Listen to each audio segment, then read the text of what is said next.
बिस्मिल्लाहिर्रहमानिर्रहीम। अस्सलाम वालेकुम दोस्तों, भाइयों, बुज़ुर्गों, बहनों, सुबह बखैर। एक नए व्लॉग में आपका वेलकम करता हूँ।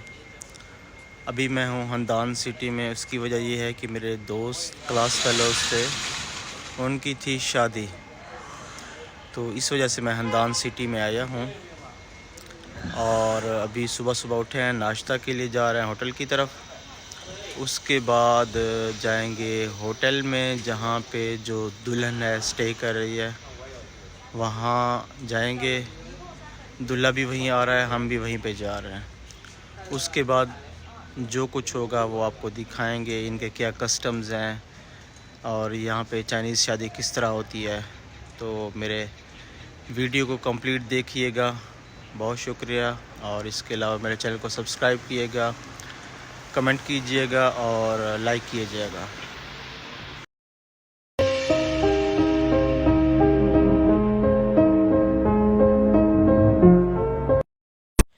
ये है जनाब होटल का वो कमरा जहाँ पे दुल्हन ठहरी हुई है। ये उसका बाहर का मंज़र है और ये अंदर का मंज़र है। यहाँ पे आप देख सकते हैं कि दुल्हन का मेकअप हो रहा है।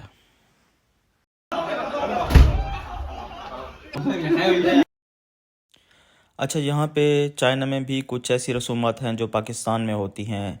जैसा कि जब दूल्हा बारात लेने आता है तो दुल्हन की फ्रेंड्स और सिस्टर्स वगैरह दूल्हे से बदमाशी के नाम पे पैसे लेती हैं। तो यहाँ चाइना में भी यही सिस्टम है।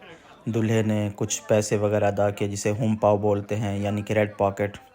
तो वो दूल्हे ने यहाँ पे अदा किए, फिर उसे दुल्हन के कमरे में जाने की एंट्री मिली थी। ये लें जी, दूल्हा जो है वो कमरे में इंटर हो गया है, आप देख सकते हैं। यहाँ पे कुछ ऐसे सीन हैं जो मुझे इस वीडियो में काटने पड़े। यहाँ पे एक और रस्म है कि दुल्हन का जो एक जूता होता है वो शीशे के डब्बे के अंदर रखा जाता है। दूल्हा ऊपर से प्लास्टिक के रिंग फेंकता है। अगर रिंग अंदर नहीं जाता तो दूल्हे को जुर्माना भरना पड़ता है, या फिर ये है कि डंड मारने पड़ते हैं। तो दूल्हे ने 2-3 दफ़ा ट्राई किया, रिंग अंदर नहीं गया, जिसकी वजह से उसने डंड भी मारे और जो है ना होम पाव भी अदा किए। बिल आखिर ये डब्बा जो है खुल गया था, एक रिंग जो है वो चला गया था। तो वो एक शूज़ तो मिल गया था, लेकिन दूसरा जो शू है वो छुपाया हुआ था दुल्हन वालों ने। तो अब जो दूसरा शू है उसे दूल्हे को ढूंढना था। अगर नहीं मिलेगा तब भी वो पैसे अदा करेगा। बिल आखिर जो दूसरा शू है वो भी मिल गया था। यहाँ पे आप देख सकते हैं कि दूल्हा दुल्हन को लेके अपने घर की तरफ जा रहा है। दूल्हे का जो घर था वो गांव में था, तो बारात आ गई है गांव में। यहाँ पे कोई इनकी रस्म थी, तो वो रस्म अदा की जा रही है। और अब ये जो बंदा खड़ा है ब्लू सूट में, तो ये कोई लिखी हुई चीज़ पढ़ेगा और साथ में दूल्हा और दुल्हन दोनों पढ़ेंगे। अब ये नहीं पता कि वो क्या पढ़ रहा था और ये किस तरह पढ़ रहे थे। यहाँ पे आतिशबाज़ी भी हो रही थी और इसके अलावा इनकी और रस्म थी कि दूल्हा के जो वालिदैन हैं वो बेंच पे बैठेंगे, आप देख सकते हैं।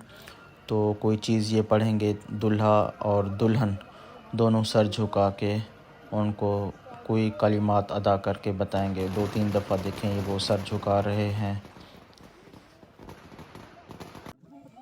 घर से बारात फिर शादी हॉल में आई। यहाँ पे एक ओपन एरिया में इंतज़ाम किया गया था, बहुत अच्छा इंतज़ाम था और बहुत ज़्यादा लोग मौजूद थे। ये एक झील किनारे जगह, बहुत खूबसूरत जगह थी।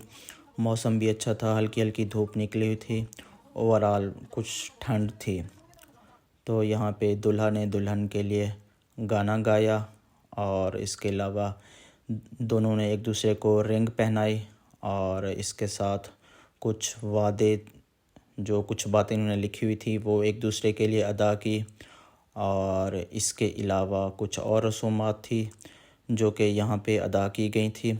उन रसूमात में एक ये रस्म थी कि दूल्हा और दुल्हन के वालिदैन को स्टेज पर बुलाया गया। दूल्हा और दुल्हन की तरफ से उनके वालिदैन को सब्ज़ चाय मुहैया की गई, पिलाई गई और इसके बाद जो है उनसे तोहफ़े वसूल किए गए जिसमें पैसे थे। और इसके बाद दूल्हा और दुल्हन ने ख़ुद भी कोई चाय वगैरह थी वो एक दूसरे को पिलाई।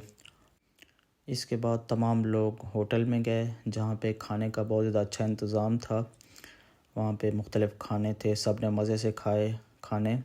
मेरे अलावा मैंने वहाँ पे कुछ भी नहीं खाया, जस्ट कुछ फ्रूट्स थे और इसके अलावा ड्राई फ्रूट्स थे और कोल्ड ड्रिंक्स थी। इससे अपना गुजारा किया। फिर उसके बाद हमने उनसे रुखसती ली। हम जो है वहाँ से टैक्सी में बैठे और रेलवे स्टेशन की तरफ आ गए। तो ये था हमारा आज का व्लॉग। आपका बहुत शुक्रिया। गुजारिश है कि मेरे चैनल को सब्सक्राइब किया करें। अल्लाह हाफ़िज़।